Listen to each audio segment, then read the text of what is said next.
সব সত্যি জানার পর সূর্য কি দীপাকে চিরকালের মতো হারিয়ে ফেলবে?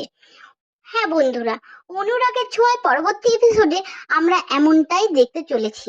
দীপা তার শরীরের অবনতি হচ্ছে দেখে রূপাকে সেন পরিবারের কাছে নিয়ে আসে।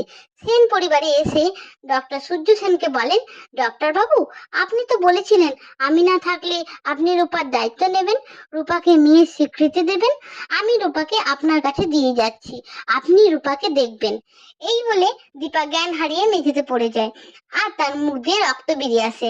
দীপার এই অবস্থা দেখে সূর্য দীপাকে পাগলের মতো দীপা দীপা বলে চিৎকার করতে থাকে। দীপাকে হসপিটালে নিয়ে গেলে ডক্টর জানায় দীপার ব্লাড ক্যান্সার হয়েছে, এখন তার লাস্ট স্টেজ, হাতে মাত্র আর কয়েকদিন বাকি।